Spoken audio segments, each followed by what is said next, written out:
You know, every time you step onto a train, you're part of this huge, complex system. And behind the scenes, there's this hidden playbook, this incredibly detailed rule book that staff follow to keep things running smoothly and, most importantly, to keep you safe. Today, we're going to pull back the curtain and take a look inside that very playbook. So, to kick things off, let me ask you a question. What's the one single phrase, just a few words, that any railway worker can say over the radio that will bring every train in the area to a dead stop? Stick around, because the answer tells you everything you need to know about how seriously they take safety. Now, you might think the safety procedures kick in once the train starts moving, right? Well, not quite. The whole process, this sort of invisible safety dance, actually begins long before you even board, right there on the platform. See, staff are trained to constantly scan what's going on around them, and they use these simple but really effective memory aids to do it. These aren't just vague guidelines, they're specific protocols for assessing everything from an abandoned backpack to someone acting a little strange. Let's break them down. First up, if a staff member spots a bag with no owner, they run through the HOT protocol in their head. H, is it hidden somewhere it shouldn't be? O, is it obviously suspicious? You know, wires, weird stains, that kind of thing? And T, is it typical for that spot? A suitcase on a platform? Fine. A suitcase in a trash can? Not so much. It's a super fast way to decide if it's time to escalate.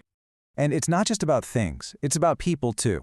For that, they use the WHAT protocol. What are they actually doing? H, how are they behaving? A, are they alone or in a group?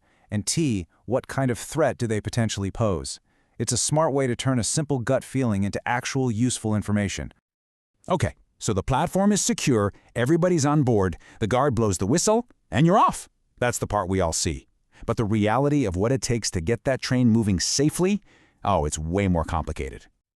So at a very basic level, every single departure has to meet these 4 common sense conditions.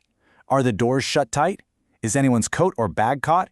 Is anyone leaning against the side? And is it actually safe to go? Seems simple, right? But that's just the Cliff's Notes version. Now check this out. This is the full 10-step reality. And notice the repetition here. They check the signal, and then a few steps later, they recheck the signal. There's a whole safety check after the doors close. They even wait for a special interlock light to confirm everything is sealed before they give the driver the go-ahead. It's this dance of checks and double checks, happening thousands of times a day. Of course, once the train pulls away from the station, the job isn't done. The journey itself can throw a few curveballs, and for that, well, there's a whole other chapter in the playbook. Come on, we've all been there. You're cruising along and suddenly you hear that emergency alarm go off. It's called the PASCOM. And while your first reaction might be a groan about the delay, for the train crew, that sound means it's go time. And here's the thing, there's no panic. It's all procedure. The conductor goes straight to where the alarm was pulled. First priority, is anyone hurt or in trouble? Then they talk to the driver, reset the system, and start documenting everything. Which car, which door, who saw what. It's like a mini investigation, all while the train is still moving. And the rulebook gets even more specific for different situations. Say the doors accidentally open on the wrong side, the track side. The immediate first action is slam them shut. What if the train stops, but it's not fully at the platform? First action, get on the intercom and tell passengers not to get off. Every potential problem has a pre-planned safety-first response. But what happens when it's something way bigger than a stuck door? What about a real, honest-to-goodness emergency, like a fire or a derailment? Well, that's when things escalate to the most critical part of the entire playbook. And there it is, the answer to that question from the beginning. These 4 words. This is an emergency call. When a signaler hears that phrase over the radio, they drop everything. It cuts through all other chatter and triggers an immediate all-train stop response in that entire area. After saying those 4 magic words, the caller has to deliver this exact info in this order. Who you are, where you are, what's gone wrong, which tracks are blocked, and what you need. And that last step, asking them to repeat it all back, that is absolutely critical to make sure nothing gets lost in translation when every second counts. So that's all great if the radio works, but the playbook is designed for the real world, where things break. What if your radio's dead? How in the world do you stop a train that has no idea it's heading straight for danger? Well, you have to go old school. You use physical tools. There are a few really clever low-tech options. You can use these special clips to short out the track circuit, which basically tricks the system into turning the signals red. You can use a hand signal, like a simple red flag. And then there's the most dramatic option on the list, detonators. Yes, you heard me right. Detonators. They are literally small explosive charges that a staff member clamps onto the rail.